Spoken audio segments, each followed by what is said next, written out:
Okay, let's talk about augmented and virtual reality. You've heard the names, you've seen the crazy headsets in movies, but here's the thing. This isn't science fiction anymore. It's quickly becoming a huge part of our world. So let's pull back the curtain on this immersive revolution and really figure out where it's all headed. You know, to really get where we're going, you have to see where we've been. And trust me, the backstory of this tech is pretty wild. It didn't start with sleek, futuristic glasses. Oh no. It started with something that looks like it was ripped right out of a B-movie from the 60s.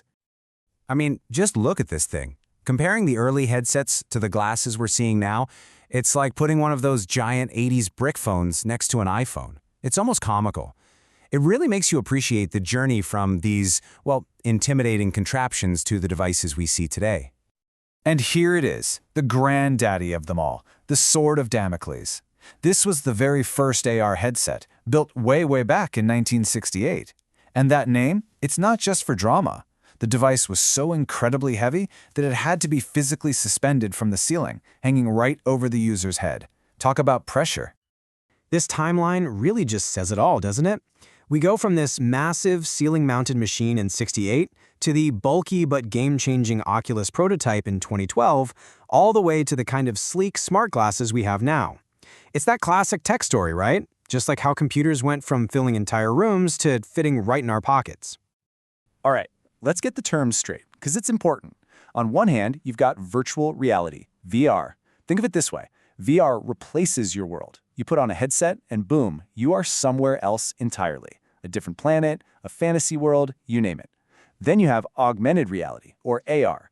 This enhances your world. It overlays digital stuff like graphics or data right on top of what you're already seeing. And then there's the big one, XR, which stands for extended reality. Honestly, this is just the simple catch-all term that everybody in the industry uses to talk about the whole shebang, VR, AR, and everything in between. It's the name for this whole new digital space. So we know what this stuff is, but why is it suddenly everywhere? Why is everybody talking about it right now? Well, because this has blown way past being a niche for gamers. We are talking about a digital universe that is just exploding in value, with numbers that are, frankly, hard to wrap your head around. Let's start here. In 2025, the global market for AR and VR is expected to be worth over $81 billion. That's already a massive industry. But believe it or not, that's really just the opening act. Because in just 10 years, by 2035, that number is projected to absolutely rocket to nearly $2 trillion. Let that sink in. Not billion, trillion. That isn't just growth. That's a fundamental economic shift happening right before our eyes. I mean, this chart just makes it so clear. Look at that jump, going from billions to trillions in a single decade. That's not just a trend line. That's the signature of a technology that is on its way to becoming a core part of, well, everything. And that $2 trillion number? It's not coming from people just playing video games. The real engine driving this whole explosion is how this tech is changing the game for some of the most important industries in the real world. Take healthcare, for instance. Picture a surgeon in the middle of a complex operation. With AR, they can see a 3D model of a patient's organs or their live vital signs overlaid directly onto their view of the patient. This is happening now, and it's bringing a new level of precision to a field where every millimeter counts. Or imagine a busy factory floor. Instead of stopping to check a paper manual or a tablet, a technician can wear AR glasses and have the instructions and diagrams projected right into their line of sight, guiding them step by step. It makes things faster and helps cut down on really expensive errors. And it's already changing how we shop. You know that feeling of looking at a sofa online and thinking, yeah, but will it actually fit in my living room? Well, with AR on your phone, you can place a life-sized virtual model of that sofa right there in your space. It completely takes the guesswork out of it. Of course, the defense and aerospace industries are pouring billions into this. They're using it for everything you can imagine, from hyper-realistic training simulations for fighter pilots to giving soldiers heads-up displays with critical battlefield data right in their field of view. But, of all these incredible applications, maybe the most powerful, the most profound, is how this technology is about to completely revolutionize how we learn, both in schools and in the workplace. We all know it's true, right?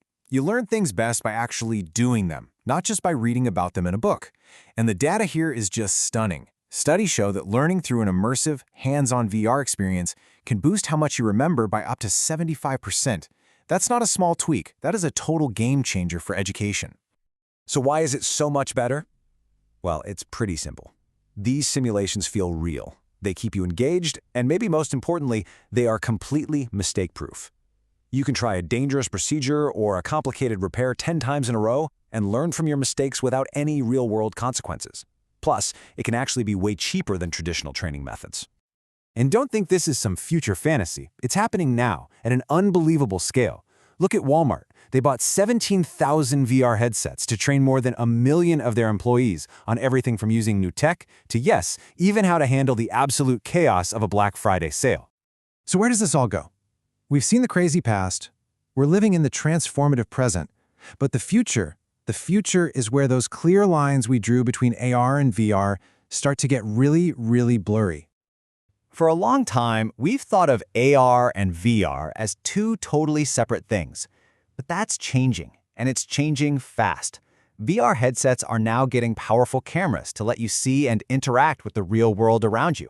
At the same time, AR glasses are getting strong enough to block out the world and create fully immersive experiences. The endgame here seems clear: a single device that will do it all. And this isn't just about a cool new gadget. This is a fundamental platform shift.